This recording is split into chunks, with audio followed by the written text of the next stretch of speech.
ओम नमो भगवते वासुदेवाय। ओम नमो भगवते वासुदेवाय। ओम नमो भगवते वासुदेवाय। ओम नमो भगवते वासुदेवाय। ओम नमो भगवते वासुदेवाय। ओम नमो भगवते वासुदेवाय। नारायणं नमस्कृत्य नरं चैव नरोत्तमं देवीं सरस्वती व्यासं ततो जयमुदीरयेत्। नष्टप्रायेषु अभद्रेषु नित्यं भागवत सेवया भगवती उत्तमा श्लोके भक्तिर्भवति नैष्टिकी।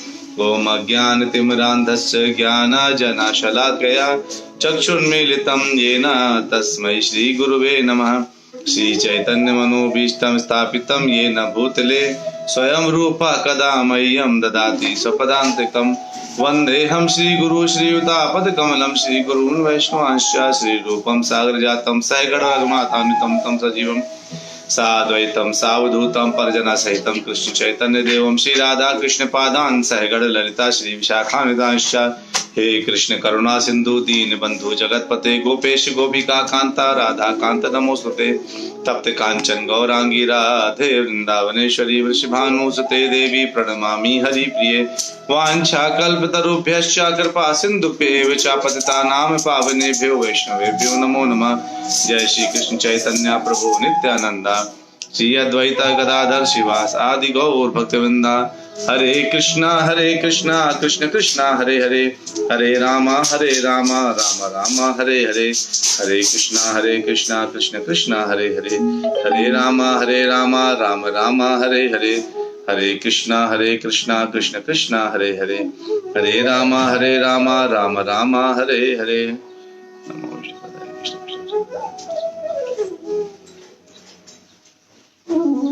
हरे कृष्णा। तो आप सभी प्यारे प्यारे भक्तों का नित्य भागवत कथा में बहुत बहुत स्वागत है। मेरी आवाज आप लोग आ रही क्या? मुझे स्काइप में लग रहा है जैसे कि सब लोग हैंग हो गए, मतलब कोई किसी का चेहरा मुझे चलता हुआ दिख नहीं रहा है। आवाज आ रही ना? ठीक है।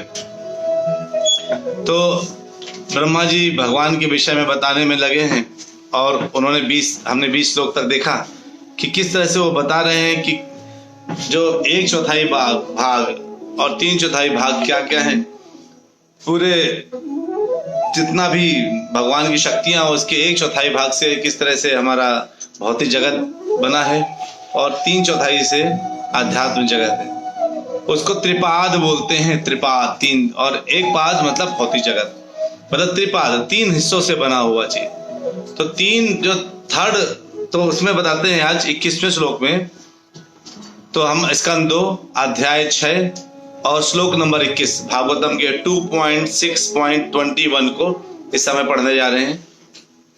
आप सभी का स्वागत है। श्रुति विचक्रमे विश्वं शासनान शने उभे यद विद्या च पुरुषस्तु भयाश्रयः। श्रुति मतलब होता है जीवों की गति। कहते हैं सर्वव्यापी भगवान अपनी शक्तियों के कारण व्यापक अर्थों में नियंत्रण कार्यों के तथा भक्तिमय सेवा के स्वामी हैं। तो नियंत्रण कार्यों और भक्तिमय सेवा के स्वामी कौन है? भगवान स्वयं। और कहते हैं भक्तिमय सेवा वे समस्त परिस्थितियों की वास्तविक विद्या तथा अविद्या दोनों के परम स्वामी हैं। समस्त परिस्थितियों यानी सभी के स्वामी कौन है? भगवान कृष्ण। तो ब्रह्मा जी बता रहे हैं कि किस तरह से भगवान जो है हर वस्तु के स्वामी हैं और अपनी शक्तियों के कारण वो नियंत्रण कार्यों और भक्ति में सेवा के भी स्वामी हैं। इसमें एक चीज बोला गया है, विश्वंग। विश्वंग क्या है? विश्वंग वो होता है जो जैसे मेरा कोई कार्य है उसमें मैं कुशलता पूर्वक काम कर सकूं, या प्रत्येक क्षेत्र में मैं कुशलता पूर्वक कार्य कर सकूं। जैसे आप जो है माताएं हैं वो खाना बहुत अच्छा बना लेती हैं और जॉब भी अच्छा कर लेती हैं और बच्चों को भी अच्छे से पाल लेती हैं, है ना? तो मैं तो उनको कभी देख करके अधीर हो जाता हूँ कि इतना सब कर कैसे लेते हैं। देखिए, घर का मैनेजमेंट, ऑफिस मैनेजमेंट, बच्चों का मैनेजमेंट, हस्बैंड का मैनेजमेंट, एक्सपेक्टेड सास ससुर है तो उनका मैनेजमेंट, वो अपने कार्य में तो, लेकिन इसके अलावा वो केवल उसी क्षेत्र में हम कार्य कर पाते हैं। अगर ध्यान से देखा जाए तो हमारा जो कार्य क्षेत्र है, जो हमारा करने का जो जगह है, वो क्या है?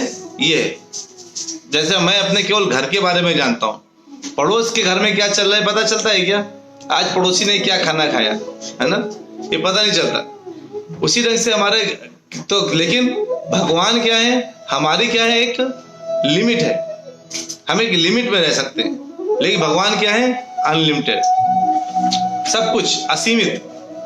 तो इसलिए उनको विश्वंग बोला जाता है, क्योंकि प्रत्येक क्षेत्र में चाहे कुछ भी हो, हर क्षेत्र में कुशलता पूर्वक विचरण कर सकते हैं, इसलिए विश्वंग है ना।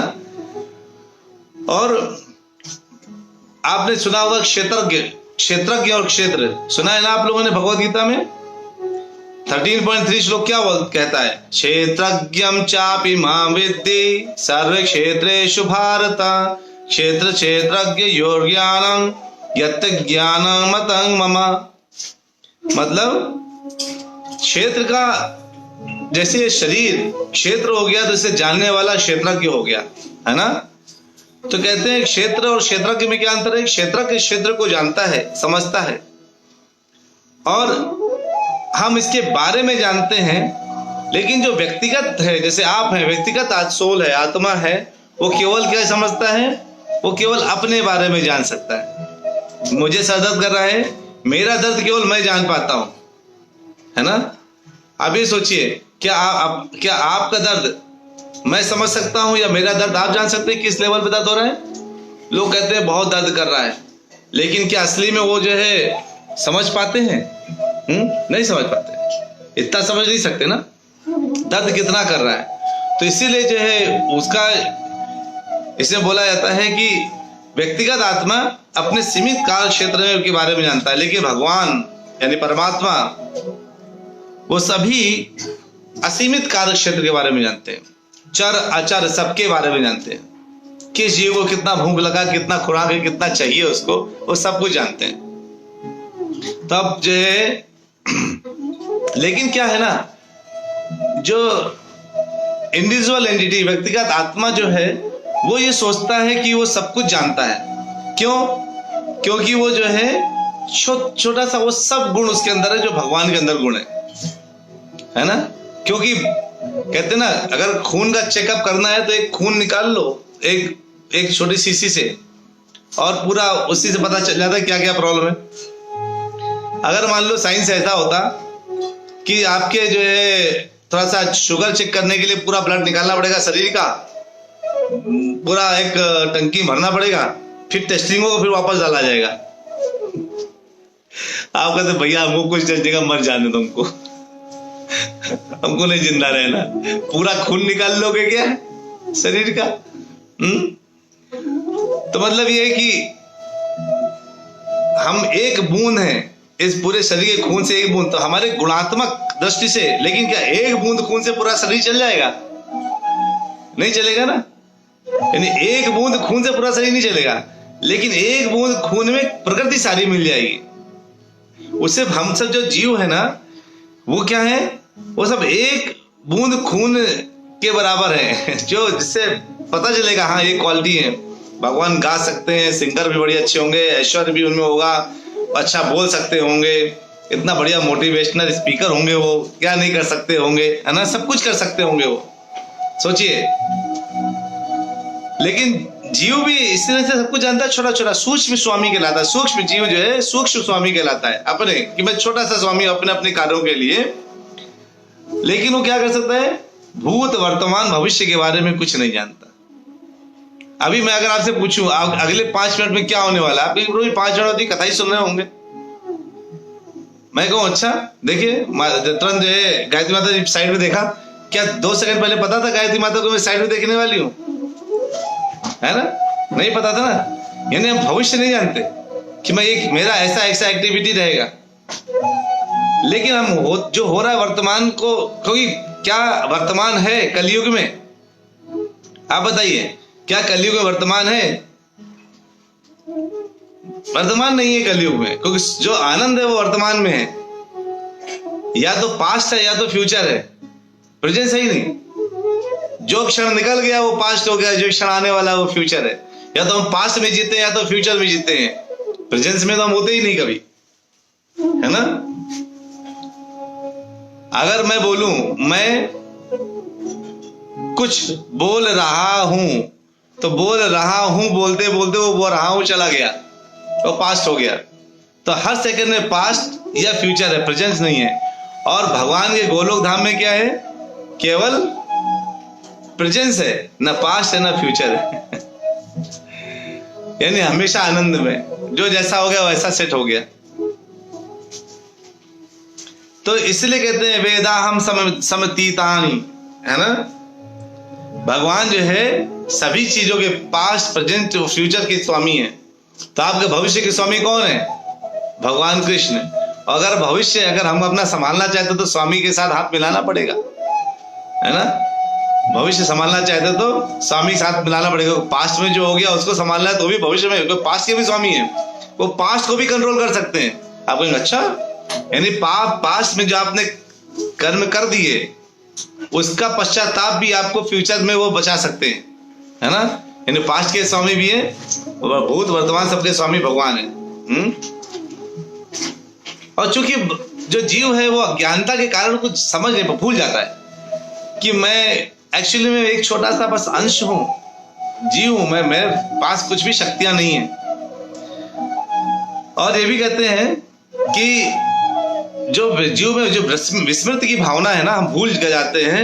ये किसके लिए है, क्योंकि ये भौतिक जगत किसमें एक पाद विभूति है ना, एक पाद यानी 1/4 का 1/4 अंश, एक पाद यानी 4 में से एक पाद जो है, एक अंश है जो है भौतिक जगत, जिसमें विस्मृति है शक्ति, स्मरण शक्ति बहुत कमजोर होती है, विस्मरण शक्ति स्ट्रांग होती है ना।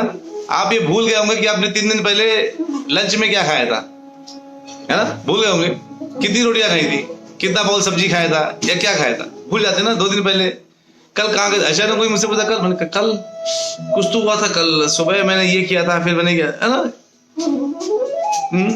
कोई कहता है आपसे तुमने कल मुझे फोन किया था, फिर लगा नहीं। अरे फोन किया था, हाँ फोन तो किया था लेकिन लगा नहीं। मैंने कब फोन किया था, क्यों फोन किया था, वो छोड़ दीजिए। कभी कभी आप आते किचन में अचानक और किचन में ढूंढने लगते कुछ, क्या पूछे, कोई पूछता क्या ढूंढ रहे हो, अरे कुछ तो लेने आया था मैं यहाँ पर, क्या लेने आया था ये भूल गया। यानी इतनी खतरनाक विस्मरण शक्ति है। यानी स्मरण शक्ति नहीं, विस्मरण शक्ति, है ना। स्मरण शक्ति और विस्मरण शक्ति में यही अंतर हो गया ना, क्योंकि आप जो है तुरंत क्या कहते हैं, भूल जाते हैं हम सब जीव। और कहते हैं इसमें कि भौतिक जगत का संपूर्ण जो वातावरण है वो अविद्या है, अविद्या कहलाता है। और आध्यात्मिक जगत का सारा वातावरण क्या है, विद्या है। तो अविद्या और विद्या में एक ही अंतर है, क्या, क्योंकि हम धर्म अर्थ तथा मोक्ष के नाम से जो है में ही फंसे रहते हैं। क्यों, क्योंकि क्या होता है, मोक्ष का जो भाव अद्वैतवादियों द्वारा मान्य है वो जीव का भगवान में तदाकार होना बताया जाता है। वह भी भौतिकतावाद या विस्मृत की अंतिम अवस्था है। यानी कहते हैं मैं बिल्कुल आदमी भूल जाता है मैं कौन हूं, और वो सोचते हैं कि जीव का भगवान में तदाकार, उनको लगता है कि जीव कहां चला गया, भगवान में चला गया एज इट इज। ये मेरा इसमें ऐसा स्काइप में अचानक ऐसा आ रहा है जैसे बैकग्राउंड में जंगल बैठ के कथा कर रहा हूँ, किसी ने कुछ सेट किया है क्या, मुझे पता नहीं चल रहा। ठीक है, तो जो है इसमें बोलते हैं कि जीव जो है भगवान में जाकर के चला जाता है ना। यानी वो जो है और बस कुछ नहीं, अंश भगवान का अंश भगवान में विलीन हो जाता है। ये क्या है, बिल्कुल सच बात नहीं है। कहते हैं आत्मा तथा परमात्मा की गुणात्मक तदात्म का ज्ञान अधूरा ज्ञान है। ये अधूरा ज्ञान है, परमात्मा में आत्मा जाके मिल गया, ये अधूरा ज्ञान कहते हैं। इसी विस्मृत का एक उदाहरण है। जीव में और भगवान में क्या है, जमीन और आसमान का अंतर है, जीव और भगवान। और प्रभा जी कहते हैं कि भौतिक जगत में प्रत्येक व्यक्ति क्या करना चाहता है, प्रभुता जताना चाह रहा है, ऐश्वर्य अर्जित करना चाहता है। और इसलिए क्या कहता है, जब ऐश्वर्य अर्जित करना चाहता है कोई रुकावट बनता है तो कलह हो जाती है। और उसके कलह का कारण बन जाता है वो, है ना, वो कलह का कारण बन जाता है उसके। तो ये स्थिति है। तो इसको कहते हैं अज्ञानता, है ना, यही अज्ञानता कहलाती है ना। ठीक है, अब आते हैं 22वें श्लोक में 2.6.22 यस्मादन्नं विराट जंगे भूतेन्द्रिय गुणात्मकः तद द्रव्यमत्यगाद विश्वम गोभी सूर्यवातपन। भगवान से सारे ब्रह्मांड तथा समस्त भौतिक तत्वों, गुणों एवं इंद्रियों से युक्त विराट रूप उत्पन्न होते हैं। भगवान से कौन कौन उत्पन्न होते हैं? सारे ब्रह्मांड तथा भौतिक तत्वों, गुणों एवं इंद्रियों से युक्त विराट रूप उत्पन्न होते हैं। फिर भी वे ऐसे भौतिक प्राकृतियों से उसी तरह पृथक रहते हैं जिस तरह सूर्य अपनी किरणों तथा ताप से पृथक रहता है। सूर्य की डेफिनेशन यही है कि उससे ताप और किरणें निकलती हैं, लेकिन सूर्य ही ताप और किरण है ये नहीं। ट्यूबलाइट प्रकाश नहीं है, ट्यूबलाइट से प्रकाश निकलता है ना, लेकिन वो प्रकाश अगर वो जो है प्रकाश से तदाकार नहीं हो, उसको मिक्स नहीं होता, यानी उससे वो क्या है, पृथक रहता है। ट्यूबलाइट है, प्रकाश है ना, इनसे वो पृथक रहता है। कहते हैं भगवान परम जो है पुरुष है या पुरुषोत्तम, पीछे श्लोक हमने देखा पुरुषोत्तम प्रभा जी कहते हैं। और जो भौतिक शक्ति क्या है, वो एक पाद विभूति प्राकट प्रभुत से प्राकट हुई है। कहते हैं ये जो कहते हैं भगवान की भौतिक शक्ति का एक पाद विभूत प्राकट भगवान की अनेक दासियों में से एक दासी की तरह है, जिसके प्रति भगवान अधिक आकृष्ट नहीं होते, जिसे गीता में भिन्ना प्रकृति कहा गया है। तो भगवान इसके प्रति बहुत आकर्षित नहीं होते भौतिक, वो क्या है आध्यात्मिक, यानी त्रिपाद में के प्रति बहुत आकर्षित। त्रिपाद प्रभूति क्षेत्र भगवान की शक्ति का शुद्ध आध्यात्मिक प्रकट होने कारण एक प्रकार से उन्हें अधिक आकर्षित करने वाला है।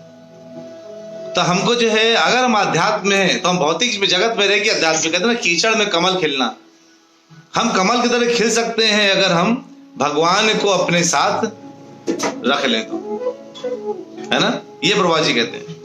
और इसमें ब्रह्म संहिता में प्रभा जी ने बताया कि एक पॉइंट है 5.37 में क्या बोलते हैं, आनंद चिन्मय रसा प्रतिभाविताभिः ताभिर्य एव निज रूप तया कलाभिः गोलोक एव निवसत् खिलात्म भूतो गोविंदमादि पुरुषम तमहं भजामि। आनंद चिन्मय रसा प्रतिभाविताभिः ताभिर्य एव निज रूप तया कलाभिः। पूर्ण पुरुषोत्तम भगवान गोविंद जो है, जो अपनी व्यक्तिगत शारीरिक किरणों के द्वारा प्रत्येक व्यक्ति की इंद्रियों को सजीव बनाते हैं, है ना, अपने दिव्य धाम गोलोक में निवास करते हैं, तो भी वे अपनी हृदय शक्ति के तुल्य प्रसन्न आध्यात्मिक किरणों के प्रसार से अपनी सृष्टि के कोने कोने में उपस्थित रहते हैं। कहने का मतलब ये हुआ कि हमारे अंदर जो भी इंद्रियां हैं वो क्या है, भगवान के अपनी व्यक्तिगत शारीरिक किरणों से ही हमारी इंद्रियां सजीव हैं। भगवान के जो व्यक्तिगत शारीरिक इंद्रियां हैं, शारीरिक किरणें हैं, उनसे हमारी इंद्रियां सजीव हैं। तो इन इंद्रियों को जिनसे हमको ये सजीव है, जिसकी वजह से जिंदा है, क्या हमें उनको सेवा में रखना चाहिए कि नहीं रखना चाहिए, भक्ति भाव में रखना चाहिए, उनको साथ में उनके लिए लगातार भक्ति करते रहना चाहिए, क्योंकि उन्हीं से हमारे शरीर की इंद्रियां जिंदा। अगर हम देख सकते हैं तो कौन किसकी शक्ति की वजह से, भगवान के शरीर की किरणों से जो शारीरिक किरणें हैं उनसे जो शक्ति मिल रही, उनकी वजह से हम देख सकते हैं। हम कुछ सूंघ सकते हैं, कुछ बोल सकते हैं, कुछ छू सकते हैं, चल सकते हैं, फिर सकते हैं, जो भी कर सकते हैं वो भगवान के शारीरिक किरणों की वजह से ही हम ऐसा कर सकते हैं। और भगवान हर जगह अपने हृदय शक्ति की वजह से हर जगह प्रकट रहते हैं। सोचिए हम यहाँ पर हैं, प्रभुपाद जी के रूप में भगवान ने एक गुरु भेजा जिन्होंने विश्व जगत कोने कोने में जाकर के प्रचार प्रसार किया भगवत नाम का। ये आसान कार्य नहीं है। अगर हम कोई बीड़ा उठाते हैं कुछ करने के लिए तो हमें उसको अंत तक, कहते हैं ना, स्टॉप स्टार्टिंग स्टार्ट फिनिशिंग। हम स्टार्ट कर दिए लेकिन फिनिश नहीं कर पाए तो कोई फायदा नहीं है। है ना। हमें फिनिश करना सीखना है, ना कि स्टार्ट करना सीखना है। स्टार्ट तो सभी लोग कर लेते हैं, जोश में आए स्टार्ट कर दिया। जितने लोग अंत तक चल पाते हैं वो प्रभुपाद जी की तरह कुछ ना कुछ कमाल कर देते हैं। हमारा लक्ष्य क्या है? हमारा लक्ष्य केवल स्टार्ट करना है? नहीं, आज ये करेंगे, चलो स्टार्ट कर दिया। जैसे हमने भगवद गीता को स्टार्ट किया संडे टू संडे, हमने Sunday to Sunday Bhagavad Gita start किया, लेकिन लास्ट में क्या हुआ? हमने जो है छोड़ दिया बीच में, मान लीजिए, है ना। अगर हम जो है भक्ति कक्षा स्टार्ट किए थे, अगर हम छोड़ देते तो क्या ये परिवर्तन आता? जो भी है ये परिवर्तन नहीं आता। हमें किसी चीज के अंत तक ले जाना जरूरी है। किसी चीज का अंत, यानी अंत तो आध्यात्मिक जगत में अंत नहीं है, केवल स्टार्ट है, प्रारंभ है, विराम है, पूर्ण विराम नहीं है। आध्यात्मिक जगत में पूर्ण विराम नहीं होता, केवल क्या होता है? अल्प विराम होता है। और आध्यात्मिक जगत में बढ़ते रहने से क्या होता है? धीरे धीरे ये अल्प विराम लगा लगा करके पूरा पूरा पैराग्राफ बन जाता है। क्योंकि जिस समय आप कहेंगे पूर्ण विराम, उस समय आपका आध्यात्मिक उन्नति रुक जाती है। भौतिक जगत में सब चीज का पूर्ण विराम है। हमारे यंग स्टेज का पूर्ण विराम लग चुका है, हमारे बचपने का पूर्ण विराम लग चुका है। एक दिन ऐसा आएगा हमारे वृद्धावस्था का पूर्ण विराम लग जाएगा। और जिस दिन वो पूर्ण विराम लगेगा उसके बाद कोई विराम, उस समय कुछ नहीं होगा। लेकिन जो आध्यात्मिक जगत में है, आध्यात्मिक जगत में पूर्ण विराम नहीं होता। इवन ये शरीर छूट जाने पर भी एक अल्प विराम बना रहेगा। और थोड़ी देर के लिए हम एक दूसरा शरीर प्राप्त करेंगे, दूसरे जगत में आएंगे, दूसरे घर में पहुंचेंगे, जहां आध्यात्मिक, जैसे आप लोग परिवार में जो बच्चे आए उन्होंने बहुत अच्छे कर्म किए होंगे, तभी आपके परिवार में आए। और वो जो है उन्होंने कहीं अल्प विराम लिया होगा, यहाँ से उन्होंने अल्प विराम बंद हुआ, फिर से स्टार्टिंग शुरू हो गई। यानी अल्प विराम के बाद रेज्यूम होता है, there is no start now. Start हो चुका है जो होना था, अल्प विराम लगा था और वो फिर से क्या हुआ? रेज्यूम हो गया। तो इसको भक्ति में बने रहने के लिए हमें क्या करना पड़ेगा? भगवान के साथ एक अपना संबंध जानना पड़ेगा। और उस संबंध को जान करके देखना पड़ेगा कि सोचिए, समुद्र से अगर आप पीने का पानी निकाले तो मिलेगा क्या? नहीं मिलेगा। समुद्र इतना बड़ा भारी भरकम समुद्र है, लेकिन एक बूंद पानी पीने के लिए नहीं है। वही नदी, छोटी सी नदी हो, उसमें भी पीने के लिए आपको पानी मिल जाता है ना। हमें डिसाइड करना है कि हमें पानी निकालना कहां से है। इस भौतिक जगत बड़ा दिख रहा होगा, बहुत आनंद दिख रहा होगा, लेकिन उससे निकालना, या जो आध्यात्मिक एक धार बह रही है जिसे कहते हैं भक्ति की रस, भक्त रस का धार, उसको पकड़ना। हम उसमें नहाएंगे तो हमें मीठा मीठा लगेगा, है ना, हमारी प्यास बुझेगी। जन्म जन्मांतर तक भौतिक जगत में घूमने के बाद भी इंसान भूखा रहता है, प्यासा रहता है, लगता है मैं सूखा सा है, जीवन में कुछ एक्स्ट्रा नहीं मिल नहीं रहा। लेकिन जैसे हम आध्यात्मिक जगत की एक पतली सी धार में अपना मुंह लगा के, चुल्लू लगा के पीने लगते हैं, तो हमें क्या मिलता है? हमें एक ऐसा आनंद मिलता है, एक ऐसा रस मिलता है, एक ऐसा स्वाद मिलता है जिसकी कल्पना भी नहीं कर सकते, है ना। तो इस तरह से हम लोग आज की इस कथा को यहाँ पर जो है अल्प विराम देते हैं, और फिर से मिलेंगे एक छोटे से ब्रेक के बाद सेम टाइम पर, ठीक है। एक जोरदार हरे कृष्ण महामंत्र के साथ अल्प विराम लेते हैं। हरे कृष्णा कृष्ण कृष्ण हरे हरे, हरे राम राम राम हरे हरे। थैंक यू सभी लोगों को, आप लोग जो ज्वाइन किया ऑन टाइम आकर के। मिलते हैं कल के दिन फिर से।